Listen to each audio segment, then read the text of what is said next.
Sejam bem-vindos à primeira temporada do Resenha de Paddock, seu podcast sobre o mundo do automobilismo.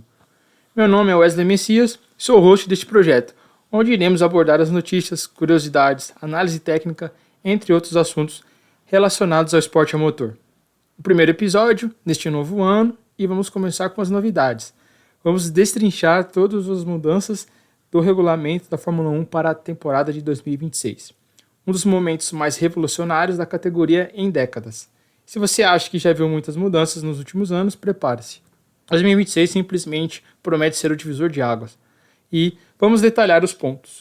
O primeiro motivo, que a gente pode falar, por que dessa revolução? A Fórmula 1 sempre buscou equilibrar três grandes pilares.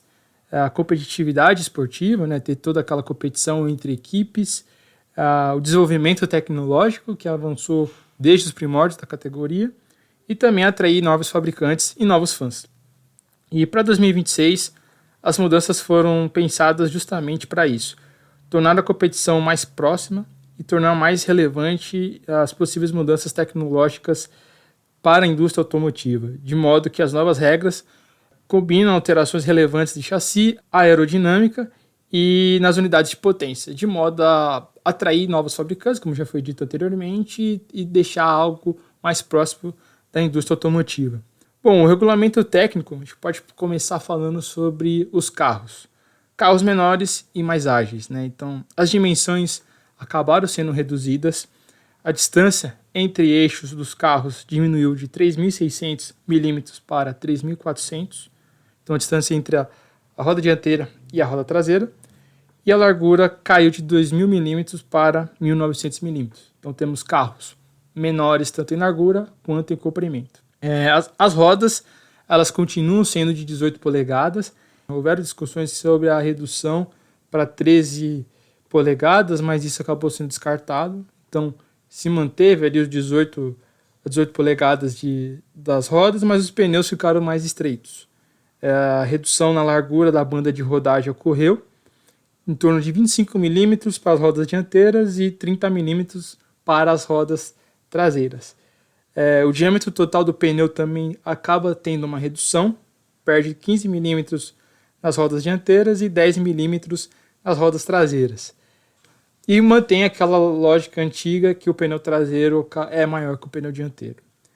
O peso mínimo também caiu, cerca de 30 quilos mais ou menos. Então o peso mínimo agora é 768 quilos, então bem menor do que em relação à geração anterior, isso sem considerar o peso do piloto e também o peso do combustível. Qual que é o objetivo disso? Então, se eu tenho carros mais leves, pneus mais leves, eu acabo tendo um impacto direto em relação à carga aerodinâmica e também no arrasto nas retas. Então a carga ela cai em torno de 15% a 30% no quesito aerodinâmica e o arrasto reduz de uma forma até bem agressiva, estima-se em torno de 55% a menos. Isso faz certo sentido, já que eu vou ter que reduzir toda essa parte de aerodinâmica e arrasto, eu estou pedindo que os motores, que é algo que a gente vai falar mais para frente, impulsionem mais os carros.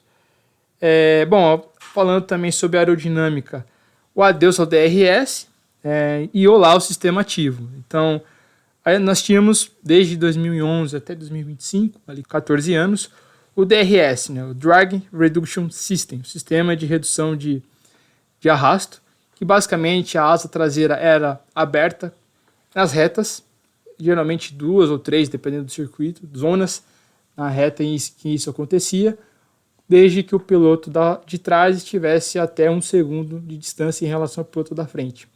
Isso era feito exclusivamente para ultrapassagem. Então, estou a meio segundo do carro da frente, abro a asa e tento ultrapassagem. Isso não vai ter mais para ultrapassagem, mas a aerodinâmica ativa ela ainda vai existir, de modo que, como eu disse anteriormente, ocorreram as questões de redução da aerodinâmica e do arrasto, teria que ser feita uma compensação de alguma forma para ter um ganho em relação a isso. E aí que existe o Z-Mode e o X-Mode, o modo X e o modo Z, onde o modo X é utilizado para as retas, onde a asa traseira ainda vai continuar fazendo essa abertura, mas não mais para ultrapassagem. E o Z-Mode, o modo Z, a asa dianteira também vai ter uma flexão nas curvas. Essa tecnologia, de certa forma, permite que o carro possa ali, ajustar a sua aerodinâmica em tempo real, melhorando a performance nas curvas para constantes mudanças de estratégias, né, ao longo de uma volta. E esses setores, né, esses modos, na verdade, serão utilizados em alguns setores da pista que serão determinados pela direção de prova. Então, não é mais utilizado para ultrapassagens, e sim para uma compensação aerodinâmica e de arrasto durante as voltas. Bom, um ponto importante para a gente falar desse regulamento é a questão da unidade de potência, o foco principal de mudanças para esse regulamento, onde os motores continuam sendo ali turbo V6 híbridos de 1.6 litros, só que tivemos ali um impacto relacionado às unidades de potência. De 2014 até o ano passado, existiam duas unidades de potência, o MGU-K e o MGU-H. O MGU-K, que é o motor, a unidade de potência, na verdade, que utiliza a energia cinética das frenagens para recarregar ali a sua potência, né? Então utiliza a energia cinética para recarregar o motor elétrico, utilizando a bateria do carro para abastecer essa energia, junto com o sistema de recarga. Esse conjunto ele tem sua potência aumentada. Ele sai de 120 kW para 350 kW, algo em torno ali dos 476 cavalos. E a distribuição de potência passa a ser igual, 50% da parte elétrica e 50% da parte de combustão. Antes era em torno de 80% para a combustão e 20% para a parte elétrica. Isso foi algo pedido pelas montadoras, né, pensando ali na parte de hibridização do mercado automotivo das ruas, né? Então hoje a gente tem muitos carros híbridos, carros elétricos, e a Fórmula 1 está seguindo algo que as montadoras de carros estão fazendo durante o dia a dia. Esse ponto, né, ele acaba tendo bastante impacto em relação ao sistema de frenagem. Então os freios vão ser bem mais sobrecarregados, vamos dizer assim, em relação à frenagem, já que vão precisar ter ali um sistema que abrange bem ali a parte da energia cinética, então a recuperação de energia, que é algo que a gente vai falar um pouco mais para frente. E com essa parte do MGU-H tendo MGU-K, tendo esse aumento, o MGU-H acabou tendo ali o seu fim. Então, o que era o MGU-H? O MGU-H, ele basicamente era um sistema de uma unidade de potência que utilizava ali os gases do escapamento do turbo para fazer toda a parte de recuperação de energia. Só que era um sistema muito caro, que hoje em dia você não tem isso nos carros. Era muito caro, era complexo, era chato, trabalhoso. Então as equipes decidiram acabar com isso, e o regulamento disse tchau para o MGU-H, deixando só exclusivamente agora o MGU-K, que vai ter sua potência aumentada. Os combustíveis também vão ter um impacto significante em relação a esse regulamento.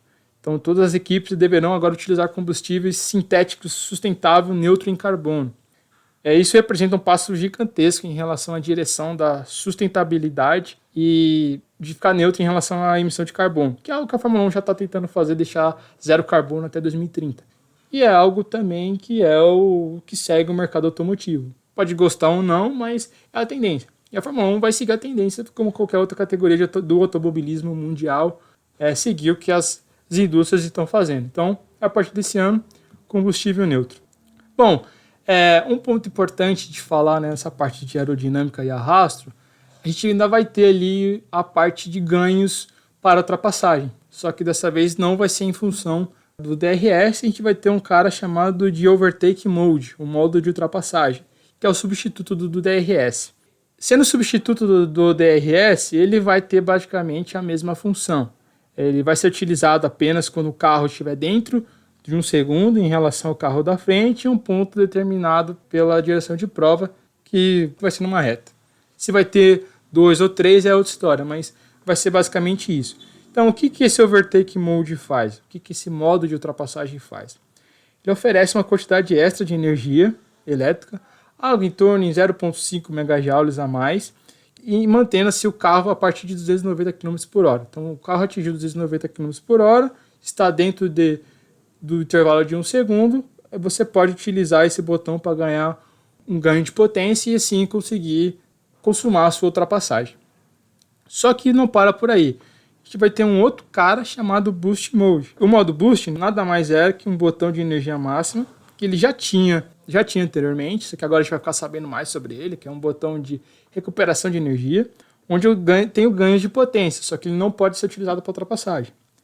Esse modelo de botão de energia, vamos dizer assim, ele pode ser utilizado em qualquer lugar da pista, a qualquer momento, desde que tenha uma energia acumulada. Então, aí entra uma parte de um jogo estratégico em que os pilotos vão ter que ter uma certa forma de conseguir economizar energia, regular essa energia para poder utilizar, por exemplo, uma defesa de posição. Então, se o carro de trás está meio seguro, está utilizando o botão de ultrapassagem, você pode utilizar esse boost mode para se defender.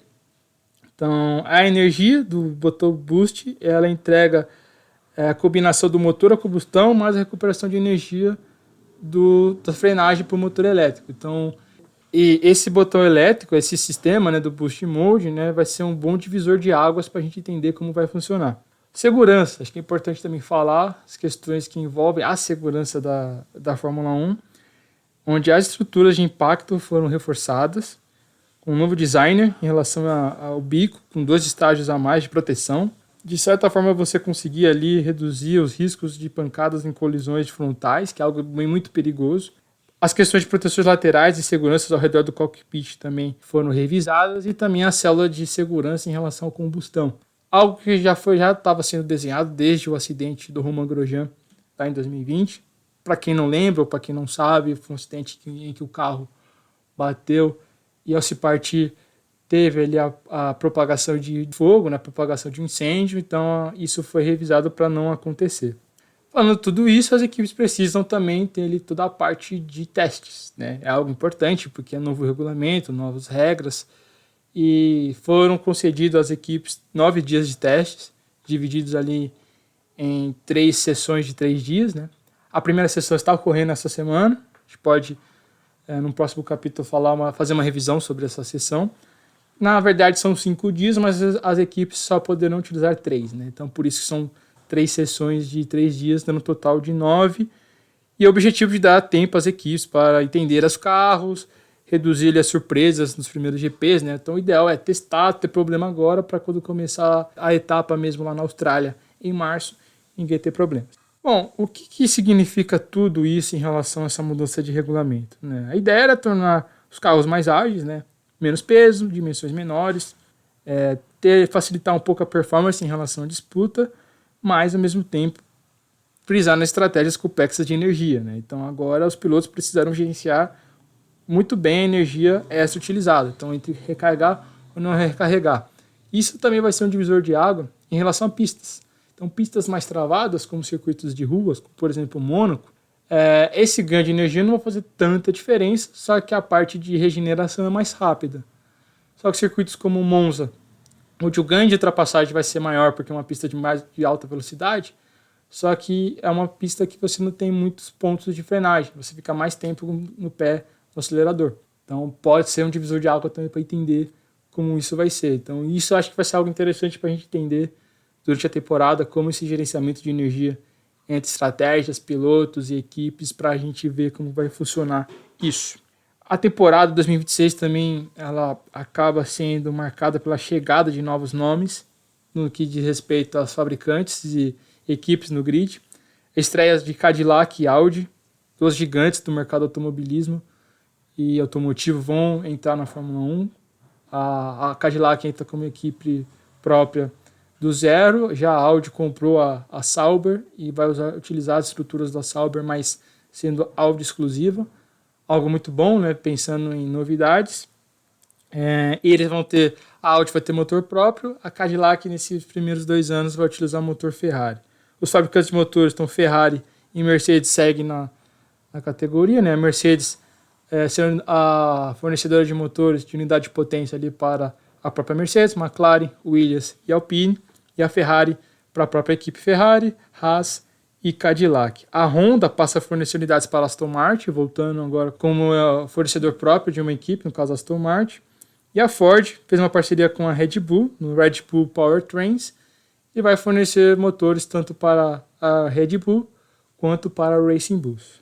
Bom, uma nova era, para a gente finalizar aqui esse episódio. A temporada de 2026 não será apenas só mais um capítulo, ela inaugura uma nova era técnica e esportiva na Fórmula 1, com novos motores, aerodinâmica ativa, carros menores, foco em sustentabilidade e além de alinhar mais o automobilismo da Fórmula 1 com o mercado automotivo mundial, algo mais moderno.